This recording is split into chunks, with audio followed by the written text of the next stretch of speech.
All right. Well, good morning or good afternoon, everyone. It's great to see such a strong turnout today for our first in a series of 5 volunteer program webinars. My name is Heather Burke. I'm the National Partnership and Volunteer Program Manager.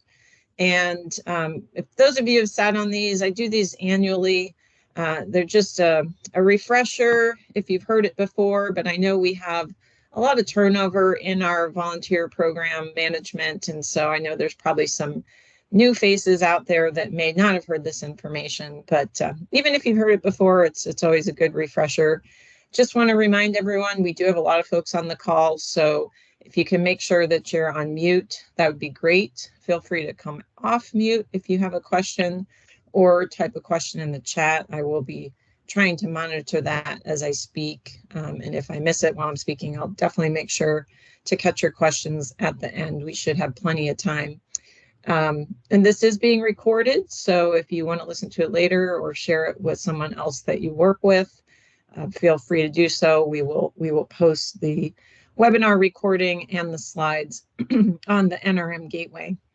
So we're going to start off today just with a general introduction of the volunteer program and our basic policies, because the rest of the series will go more in depth on recruiting, orienting volunteers, supervising volunteers, the paperwork you need to do, training them, recognizing them, etc. So today is going to be the overview of the actual authority we have and the policies for the volunteer program. So first off, as you all know, if you're on this call, you know that volunteers play a really important role in our natural resource management program. Last year, we had 42,000, almost 43,000 volunteers contributing 1.7 million hours of work. And that is valued at 54.5 million. And that's significant because our recreation and our stewardship program together get about 350 million a year in appropriations. So it definitely adds to that to help us get a lot more work done on the ground. And the great thing about our volunteer authority is that it's pretty broad as far as what a volunteer can do. They can perform almost any task that a paid employee can. It's really up to your imagination as to what you would like to recruit for and train and have someone assist you with. Some of our more common volunteer positions are park and campground hosts, visitor center hosts, volunteers that do interpretive education outreach programs, assist in fish and wildlife habitat, invasive species management, trail construction. We have volunteers do a lot of cleanup work for us, shoreline cleanups, public lands day, that sort of thing. But you can also get volunteers that maybe have a more skilled background, say in GIS and mapping. Maybe you've got someone who's an artist or a photographer or a scientist or an engineer that could do more complex work for you as well. The only thing they can't do is write policy and enforce Title 36. So every year when we gather up all of the data that all of you input into our Civil Works Business Intelligence, the SWBI database, used to be called NRM Assessment. Before that, it was called OMBIL. We take all that data and we try and put it into an easily digestible format. And this is the front and back of a sheet that we put together each year that summarizes our partnerships and volunteer programs. So you can see some of the highlight numbers there for those programs, the types of partnerships we have, the types of work that's being done by our volunteers. And this can be really helpful in communicating not only internally to your leadership, but also externally when you're trying to engage partners or get new volunteers to show them what they can be a part of. Everyone likes to feel a sense of belonging and feel that they are contributing to society. And so they can see, wow, this, if I come out and help the Corps of Engineers, this is what I'm contributing to this overall effort. And of course, why you need volunteers, I probably don't need to tell you this, but we don't have enough money to get the work done on the ground that the public is looking for and demanding. And so we need that extra assistance, those extra bodies, those extra minds to help us out. But beyond just the bottom line of getting work done, volunteers also are a great link to your local community. And when you get the folks that live in your community, come and recreate at your lake, see what we're doing, learn to trust us, build that relationship with us, they can be some of our best advocates and also partners, because those volunteers that come out, they may also own a business. They may also work with a nonprofit, and they can connect you with others in your community. And then they have those unique skills that you can draw on. Sometimes it's youth, the energy of youth and enthusiasm, and sometimes it's a lifetime of experience with some of our older volunteers. So every position that we fill with volunteers, that's an opportunity to engage with the community and build our constituency and our support for what we're doing in the Corps. As I mentioned, volunteers can do almost anything that a paid employee can do, as long as they have the training, licenses if necessary, and the experience. They just can't do a Title 36 or create policy. And they're not meant to displace any Corps personnel. I know sometimes people worry, well, if I bring volunteers on, that's going to take away work from me, or it's going to make me not necessary.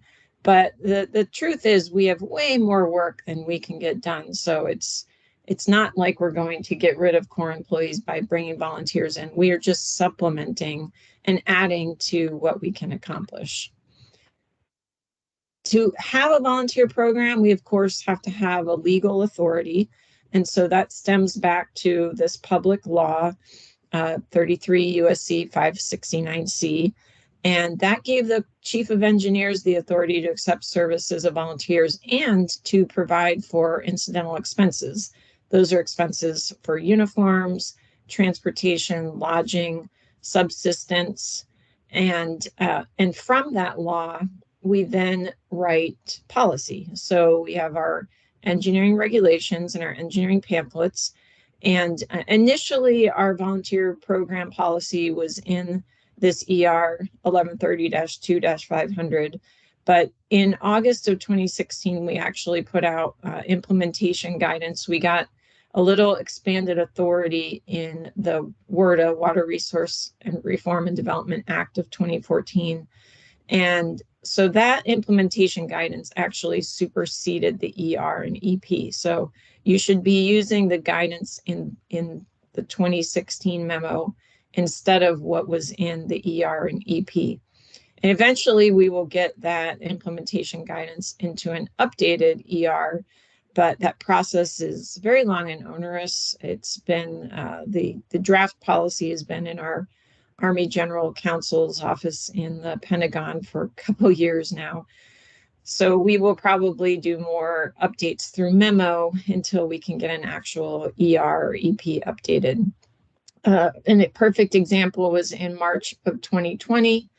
We updated the background investigation portion of the volunteer policy because there were some things that changed in the Army guidance. And since we fall under Army, we need to match what they require. And so in August of 2016, we put out a policy memo that superseded what was in that implementation guidance from 2016. I know it's hard to keep up with all these updates, but we try and make sure you have the most current information, and all of that is out on the NRM Gateway as well. And then also, we do have a policy that we follow that determines the value of the volunteer service. This is not a number that I just make up every year or that headquarters makes up. It's actually put out by the independent sector, and it's also used by the other federal agencies. So we're all on the same page with Park Service, Forest Service, et cetera. And that rate gets updated typically during National Volunteer Week each year in April. So I know it comes a little bit late, it's halfway through the year, but we'll get the FY24 rate in April. And I put out an email with that and posted on the Gateway as well so that everybody is up to speed. So what can we accept, or who can we accept as volunteers? It can be from individuals or members of organized groups. We do not discriminate, so it can be without regard to race, creed, religion, etc. The volunteers just need to be qualified to perform the work assigned, physically able to do the work. And that is not to say that we can't have volunteers that have physical disabilities. We just need to put them in the proper role so that they are able to perform the work that we're asking for them to do, or make adaptations that would assist them to perform that work.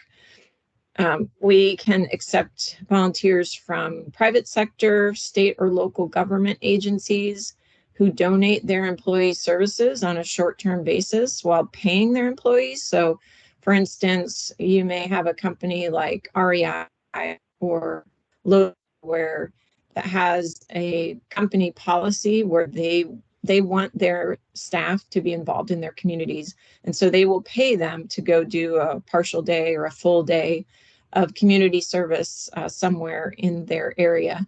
So while those people are getting paid, they're not getting paid by us. So they are considered volunteers for us. As an off-duty Corps personnel, you also can volunteer to do work for the Corps, but you cannot do the work that you would normally get paid to do. So if you're normally a park ranger, you couldn't in your free time volunteer to do something like trail work or interpretive programs, because that's part of your normal duties and you should be getting paid for it. But say someone that works in the powerhouse might come out and help you do an interpretive program or something like that, and they could volunteer their time. We also are allowed to have children volunteers as long as they have their permission of a guardian or parent. And we can have legal aliens or foreign exchange students. And I'll go into more detail on each of those here. So children under the age of 18, they must have the written consent of their parent or legal guardian on the OF 301A volunteer service agreement form. That's also a form that is used across the federal agencies. So it's not just us that's using that.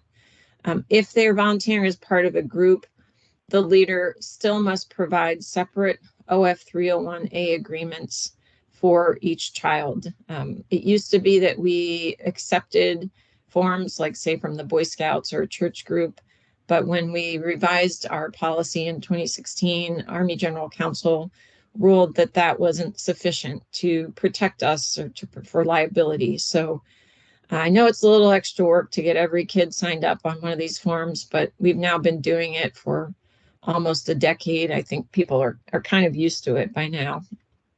Legal aliens, permanent residents, those are folks who have essentially a green card or a student visa, a J1 or F1. We can't just accept the services from someone who's a tourist visiting from another country. There's very specific categories that we can allow. And there's examples of some of those identifications that they would need to provide.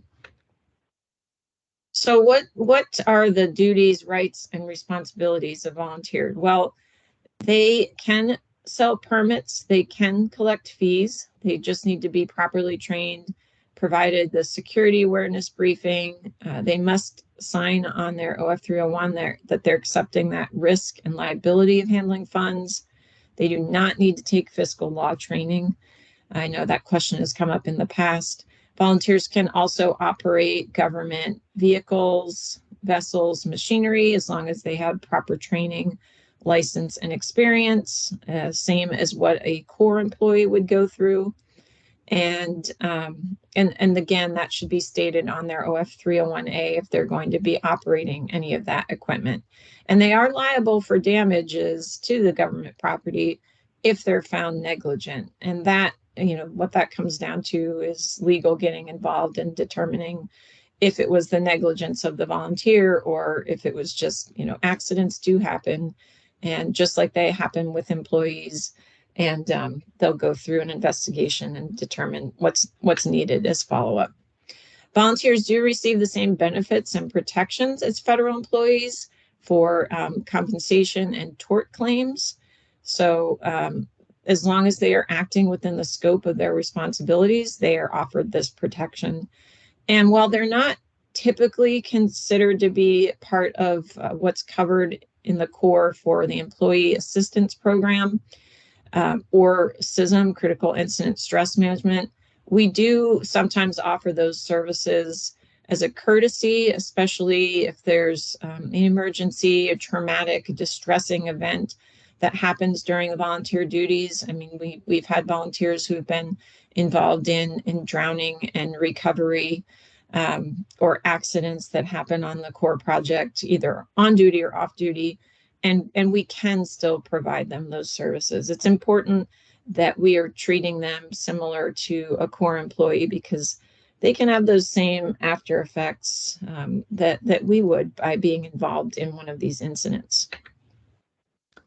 So one of the things I wanted to add, I don't think I included this last year when I went through this training, but we do have other categories of service that seem like they are volunteers because we are getting services for free, but they are not under our volunteer authority. But I want to tell you about them here because these are programs and tools that you can use at your projects to get free labor. I mean, obviously nothing's free. There's a cost to us as far as our time and our management and oversight of the program, but we are not paying for these services. So I'm going to go through each of these a little more in detail. One is what we call partner-funded personnel. That's for long-term volunteers that are paid by another entity, and that's set up on an agreement that's similar to a partnership agreement.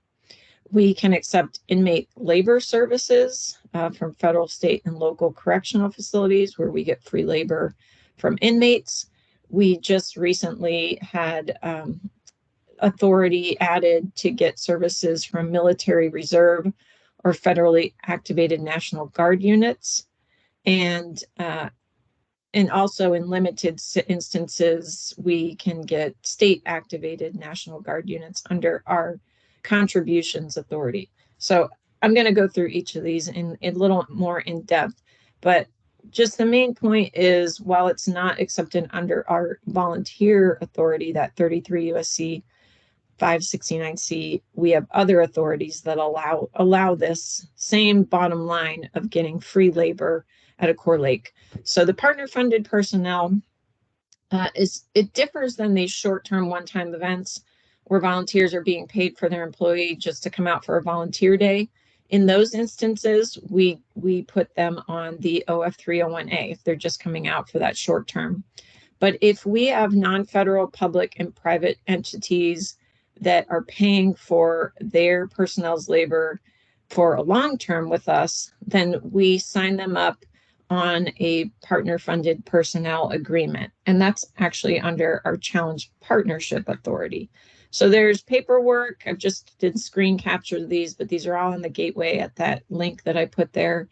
It's just a boilerplate, pretty simple form that you fill out of what that partner-funded personnel is going to do. There's an information sheet and some statements they need to sign off on. One thing that's different than our volunteer program here is that their liability is covered by their employer. That's not covered by us. And they sign off that they understand that they are being covered by their regular employer and that they're getting paid by their regular employer. The Civilian Inmate Labor Program, this allows us at no direct labor cost to accept services from minimum security inmates, but they can do a variety of things like construction, environmental work, clearing, maintaining public lands, repairs, maintenance, a lot of custodial type work. That can all be done through inmate labor.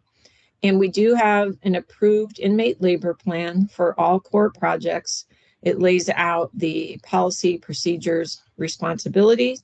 And in addition to that, you do an MOA, and we have templates, whether it's federal facility or a state or local facility. They're pretty similar, but they reference different authorities, and they're signed. At the federal, it's a warden or administrator that signs. At a state or local facility, it's the sheriff or other top official.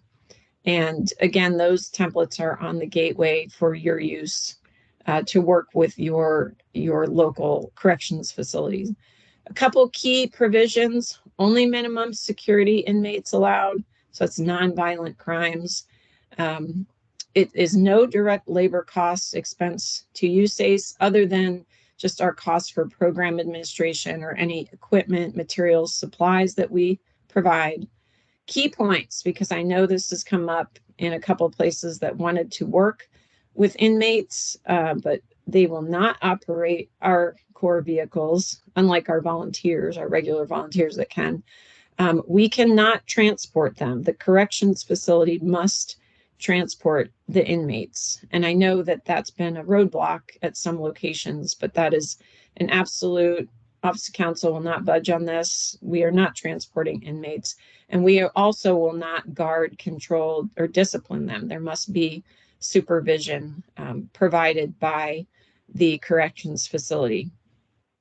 Inmates, when they're on property, if they want to purchase food or drinks from vending areas, they may do that, but they can't be given any gifts, food, money by the Corps or the public.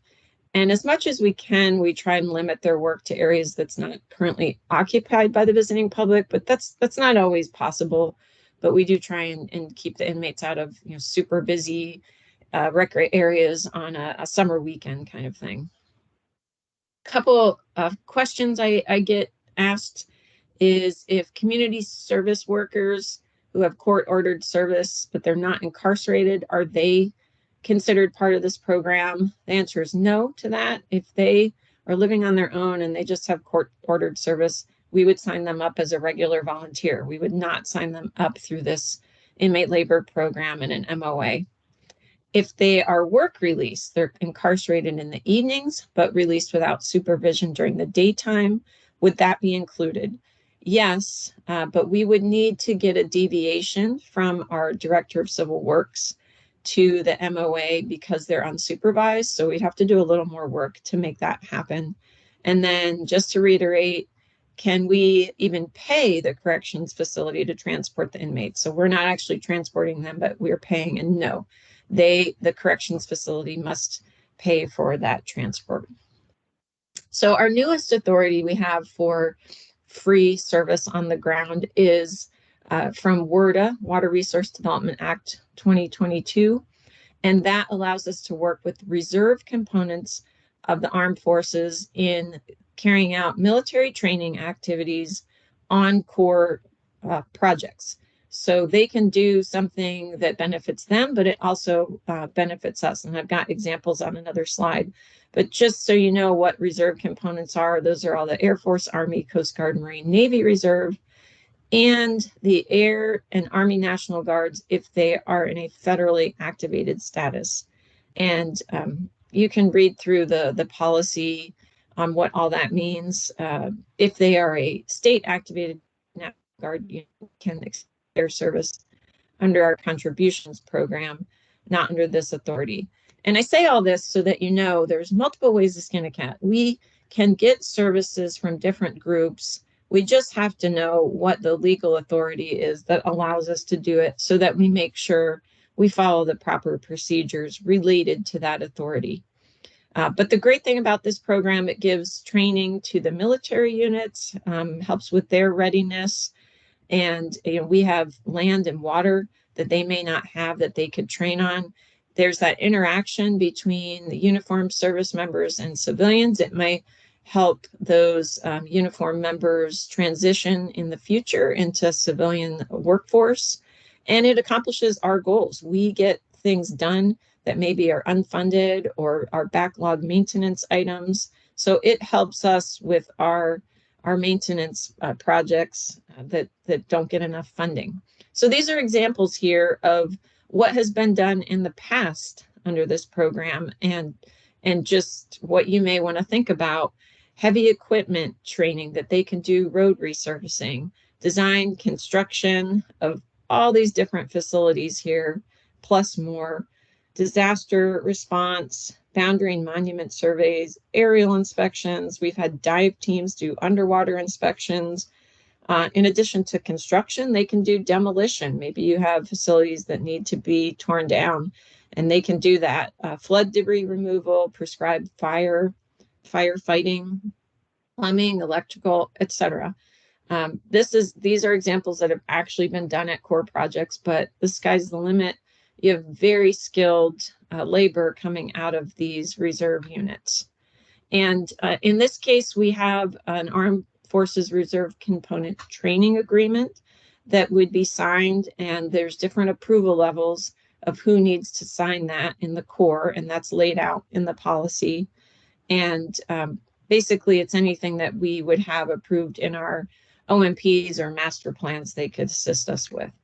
And this is just a screen capture of what that agreement looks like. You could sort of just fill in the blanks to make it pertain to your local unit that you're working with, what they are going to do, what we are going to do, who's going to provide what, all of that is in there. And then if you're wondering where you even find these, I've also got this on the Gateway, but these are links to the reserve sites.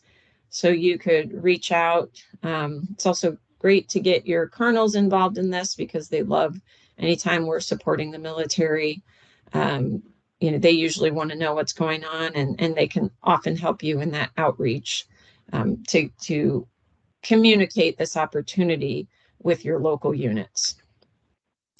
So all of this I've mentioned multiple times is on the Gateway. We try and keep it up very current between the Partnership Advisory Committee.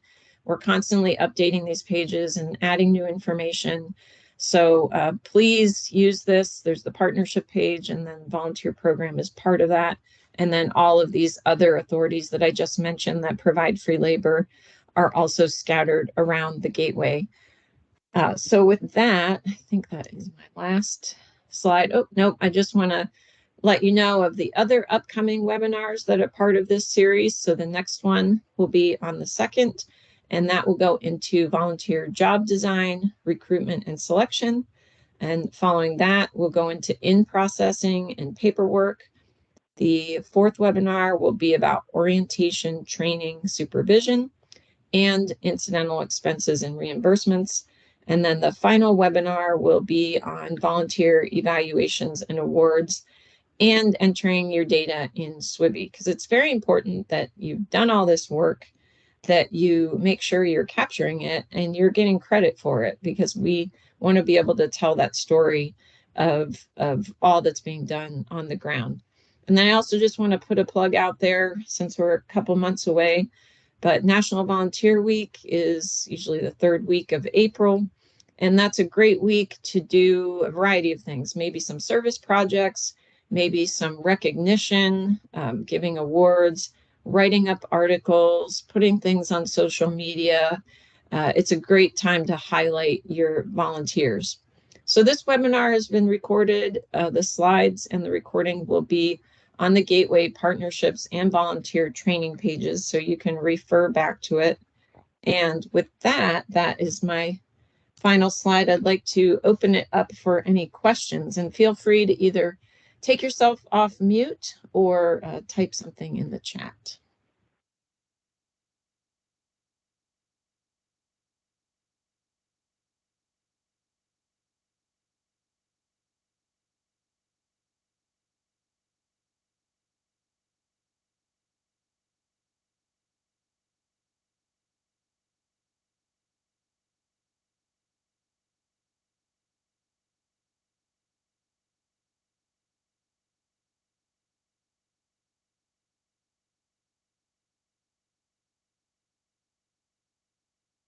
Well, I must have covered it well enough today.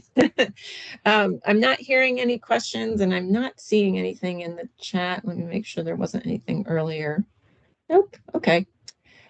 Well, I will go ahead and give you back a half hour of your day here, but feel free, as always, to reach out to me at any time. You can email me, send me a Teams chat, call. You also have their Partnership Advisory Committee representatives around the country that can assist you with anything related to the volunteer program as well. So with that, I hope you all have a great day, and we will hope to see more of you on the upcoming webinars.